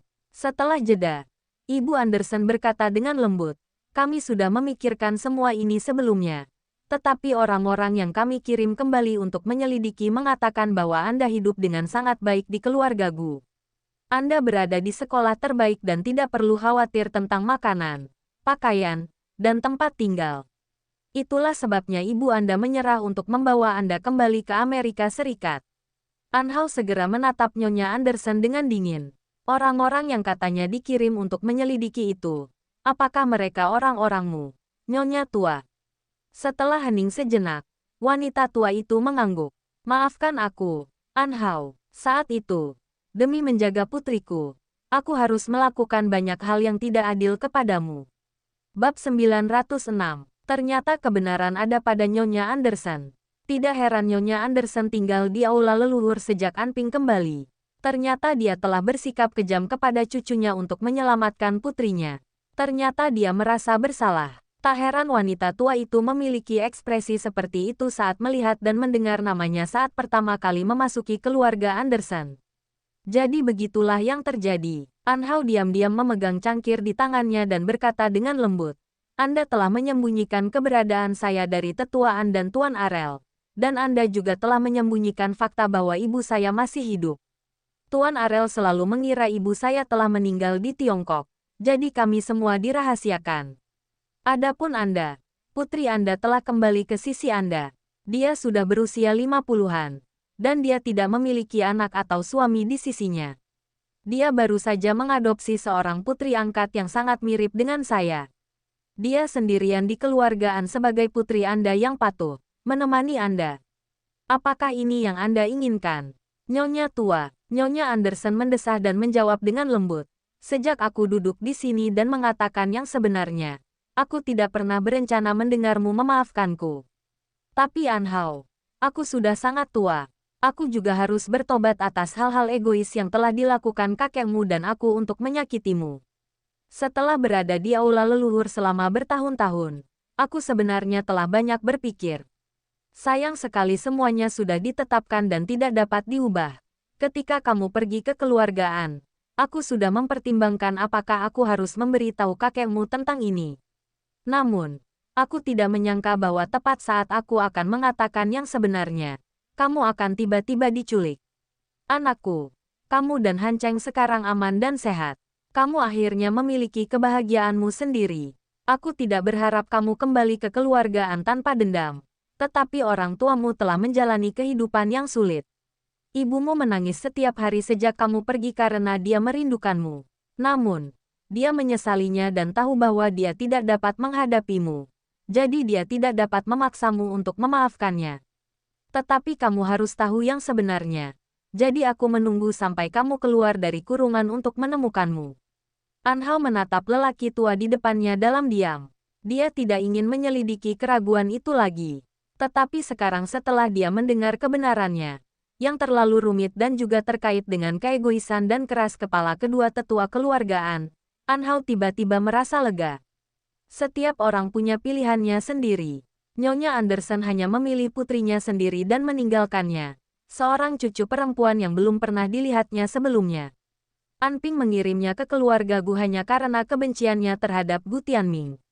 Alasan sebenarnya adalah agar Gu Tianming menebus dosanya. Ia telah memahami semua yang terjadi secara tidak sengaja. Tiba-tiba, beban berat di pundaknya seakan telah sepenuhnya hilang. Terima kasih, Nyonya Anderson. Anhao berdiri dan tersenyum sopan kepada wanita tua itu. Terima kasih telah memberitahuku kebenarannya. Dan terima kasih atas keegoisanmu saat itu. Mungkin dewa memang adil. Aku ditelantarkan oleh keluargaku sendiri. Tetapi aku dijemput oleh Zhuo Hancheng. Jika Zhuo Hancheng adalah satu-satunya hal yang beruntung dalam hidupku, aku juga dapat mengatakan bahwa hal paling beruntung dalam hidupku adalah tinggal di Tiongkok. Tahun ketika Anping meninggal dan meninggalkanku di negara ini juga merupakan tahun ketika Zhuo Hancheng memindahkan Sengling Group ke negara ini. Sejak aku ditinggalkan, dia terus mendekatiku selangkah demi selangkah. Hidup ini adil, dan aku sangat beruntung. Aku tidak menyalahkan siapapun karena sampai ke tempatku saat ini. Tetapi aku tidak akan kembali ke keluargaan. Suara Anhao sangat lembut. Adapun Tuan Arel, saya tahu bahwa dia sering terbang kembali ke Tiongkok baru-baru ini untuk mengunjungi saya. Saya juga tahu bahwa dia telah melihat Zhuo Hancheng. Saya percaya bahwa Zhuo Hancheng lebih dari yang saya tahu suasana hati saya. Dia tahu bagaimana menyelesaikan masalah Tuan Arel. Jadi itu selalu saya. Semua tidak punya siapa-siapa. Tuan Arel. Selamat tinggal. Semua telah meninggalkan Hancheng. Semua telah menghalangi saya. Semua tidak memiliki keinginan untuk menyentuh barang-barang orang. Saya sangat baik. Jadi Nyonya tua, kesalahan Anda dapat diambil kembali. Tidak ada permintaan maaf di antara kita. Tidak ada pengampunan. Saya berterima kasih kepada Anda karena telah memberi saya kehidupan. Dan saya berterima kasih kepada Anda karena telah memberi saya nasib yang luar biasa. Setelah selesai berbicara, Anhao mengeluarkan 2 lembar uang 100 yuan dan menaruhnya di atas meja. Kopinya saya yang bayar. Anggap saja ini sebagai bentuk penghormatan saya padamu. Silakan kembali. Anhao berbalik dan pergi. Nyonya Anderson duduk di meja kopi dekat jendela dan perlahan menutup matanya karena kepergian Anhao. Meskipun dia tidak menangis, air mata masih mengalir di sudut matanya. Di luar kafe, Anhao baru saja keluar ketika dia tiba-tiba merasa seseorang sedang memperhatikannya. Dia berbalik dan melihat Anping dan Tuan Arel berdiri di belakang patung kopi di luar kafe. Saat dia berjalan keluar, mereka berjalan keluar pada saat yang sama. Dia menatap orang tua mereka, yang tampaknya bisa berdiri bersama lagi setelah setengah baya. Anhao menatap mereka dengan tenang. Anping hendak berjalan ke arahnya ketika Anhao tersenyum padanya dengan acuh tak acuh. Senyum itu tidak sampai ke matanya, tetapi setidaknya itu adalah sebuah senyuman. Melihat jarak di mata Anhao, Anping menghentikan langkahnya dan menatapnya dengan mata merah. Anhao menatapnya, lalu menatap Tuan Arel. Dia tersenyum dan berkata, "Jika kalian berdua ingin pergi dan melihat anak kalian, Taman Liu Jing menyambut kalian berdua kapan saja." Ekspresi Tuan Arel langsung berubah cerah. Anping juga menatapnya dengan wajah penuh kegembiraan. An Hao masih tersenyum. Aku tidak akan memanggil kalian, ayah, dan ibu, lagi. Bahkan jika aku melakukannya, aku khawatir tidak ada dari kita yang bisa beradaptasi dengannya. Namun, aku tidak akan merampas hak anakku untuk menikmati kasih sayang kakek neneknya. Pintu-pintu Taman Liu Jing terbuka untuk kalian berdua tanpa syarat. Aku harap kalian bisa bahagia di masa depan. Setelah An Hao selesai berbicara, dia segera pergi. Namun, ketika dia mendengar langkah kaki Tuan Arel dan Anping di belakangnya, dia berhenti sejenak dan berbalik. Dia berkata dengan lembut, "Setengah tahun lagi, Zuo Hancheng dan aku akan pergi ke Amerika Serikat untuk mengadakan pernikahan. Jika kalian berdua ingin hadir, aku akan memesankan tempat duduk untukmu di tempat duduk yang disediakan untuk orang tuamu." Setelah selesai berbicara, An Hao sekali lagi meninggalkan mereka dengan pandangan tenang. Tetapi kalimat ini saja sudah cukup untuk membuat Tuan Arel dan Anping merasa lega. Meskipun putri mereka menolak mengakui keluarga Anderson, dia tetap menerima mereka di dalam hatinya. Awalnya An Hao berencana untuk naik taksi pulang. Toh, masih ada seorang anak kecil yang menangis menunggunya di rumah. Ketika dia berjalan ke sisi jalan, dia tiba-tiba melihat Bentley hitam yang dikenalnya terparkir di sana. Dia tertegun dan menoleh sedikit. Dia melihat Zuo Hancheng telah menyeberang jalan dan berjalan ke sisinya. Angin musim semi bertiup dan matahari terbenam di sore hari. Cahaya hangat menyinari Zuo Hancheng. Ia melangkah ke arahnya. Langkahnya ringan dan lambat. Semakin dekat dan dekat. Langkah demi langkah, hingga ia mencapai sisinya. Ia menundukkan matanya dan menatap matanya yang jernih. Bab 907, Kiri. An Hao hendak berbicara, tetapi dia terpana oleh balon warna-warni yang terbang ke langit tidak jauh setelah dia muncul. Baru setelah balon-balon itu mencapai ketinggian tertentu, balon-balon itu perlahan-lahan mengembun menjadi bola berbentuk hati dengan cara yang sangat teratur, hingga pinggangnya tiba-tiba menegang. Zuo Hancheng memanfaatkan ketidakhadirannya dan menariknya ke dalam pelukannya. Baru setelah tangannya dipegang, hingga sesuatu yang dingin dan familiar diletakkan di jari manisnya, An Hao tiba-tiba tersadar. "Ini, apa yang sedang kamu lakukan?"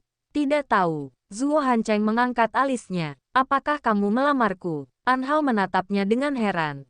Dan pada saat yang sama, dia mengangkat tangannya untuk melihat cincin di jari manisnya. Namun, dia tiba-tiba memiliki ekspresi marah di wajahnya. "Mengapa kamu memaksakan cincin itu padaku lagi? Aku belum setuju. Anak itu sudah lahir. Setuju atau tidak, anak itu milikku." Zuo Hancheng terkekeh sambil menariknya ke balik mantelnya dan mencium telinganya. "Nona cantik An Hao, apakah kamu bersedia menikahi pria di sampingmu dan mencintainya selamanya?" An Hao memutar matanya ke arahnya, lalu mengangkat tangannya dan menatap cincin di jari manisnya dengan puas. Tiba-tiba, dia tersenyum dan berkata, "Bagaimana dengan foto pernikahanku? Besok, begitu cepat. Berat badanku naik 5 pon berkat ibu. Tidak bisakah kau menunggu sampai berat badanku turun sebelum kau menembak? Bagian mana yang gemuk?" Zuo Hancheng mencubit wajah mungilnya 2 kali. "Rasanya enak. Kamu tidak perlu menurunkan berat badan." "Tidak. Berat badanku naik 5-6 pon. Aku harus menurunkan berat badan." "Tidak perlu menurunkan berat badan. Kita harus menguranginya. Kalau begitu, kita tidak akan mengambil foto pernikahan. Kita harus memfilmkannya. Kalau begitu, mari kita syuting besok. Kalau begitu aku tidak akan makan malam ini. Mungkin besok pagi berat badanku akan turun 0,5 kilogram. Jika kamu tidak mau makan, baby tidak akan makan lagi." "Apa?" Zuo Hancheng melirik penuh arti kedua buah roti kecil di dadanya yang telah tumbuh besar akhir-akhir ini. Sebagai seorang wanita menyusui, An Hao tiba-tiba menatapnya tajam dan Zuo Hancheng segera mengubah nadanya. "Sebagai seorang gadis yang sudah menikah dan sedang menyusui, tidak membiarkanmu makan 4 kali sehari sudah cukup untuk menjaga bentuk tubuhmu. Beraninya kau kelaparan sepanjang malam. Aku hanya akan kelaparan 1 malam saja. Bayinya tidak akan lapar, kan?" An Hao menundukkan kepalanya untuk melihat sambil berbicara. "Menurutku masih sangat besar. Seharusnya cukup untuk bayinya. Sangat besar." Zuo Hancheng mengangkat alisnya. "Apakah kamu ingin aku memeriksanya sendiri?" Ada hotel di belakangmu. An Hao hendak melompat dari pelukannya ketika Zuo Hancheng terkekeh dan mencium telinganya. Kenapa kamu lari? Aku diawasi oleh orang tuaku dan kakek Seng setiap hari. Bahkan tidak nyaman bagiku untuk bersikap intim. An Hao, apakah kamu tidak merindukanku? Suara lelaki itu rendah dan memikat. Tapi wajah An Hao berubah panas dan dia terdengar seperti gadis yang belum menikah. Dokter bilang akan butuh waktu sebelum aku melahirkan bayi itu.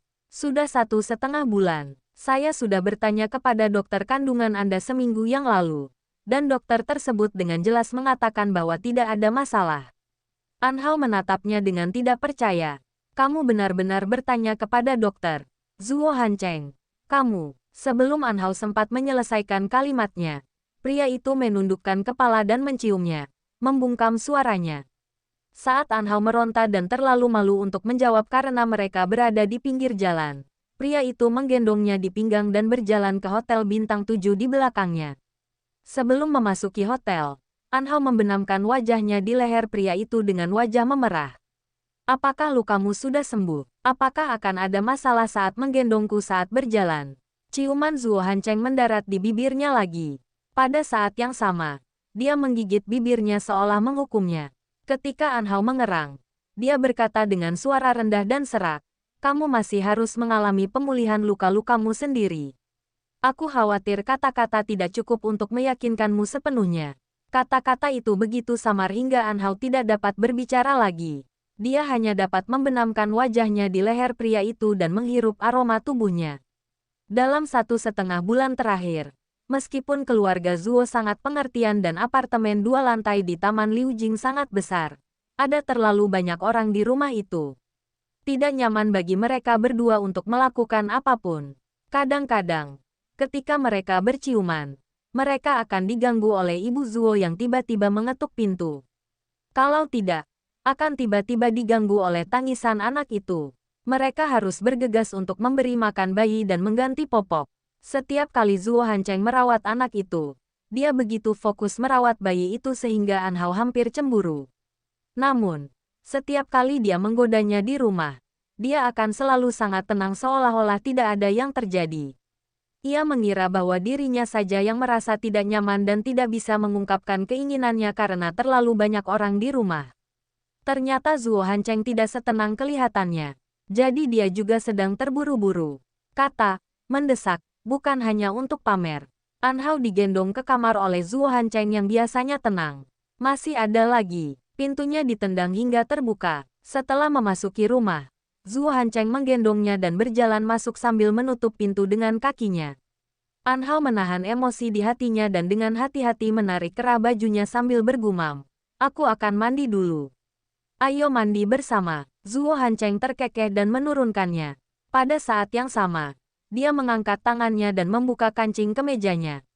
Wajah An Hao memerah saat dia berbalik dan hendak bergegas ke kamar mandi. Namun, dia baru saja melangkah 2 langkah ketika pinggangnya tiba-tiba dicengkeram olehnya lagi. Pada saat yang sama, dia menekannya ke dinding dengan kuat. Saat ciuman penuh gairah Zuo Hancheng semakin dalam dan menjeratnya. Gelombang cinta yang melonjak benar-benar menyapu dirinya. An Hao mengangkat tangannya dan memeluk lehernya erat-erat. Dia menanggapi dengan penuh semangat seolah-olah dia ingin terlibat dengannya sampai mati. Pakaian mereka berhamburan dari pintu kamar hingga pintu kamar mandi. Pengalaman panas dan mengganggu Zuo Hancheng berlanjut dari bak mandi hingga ranjang empuk di kamar.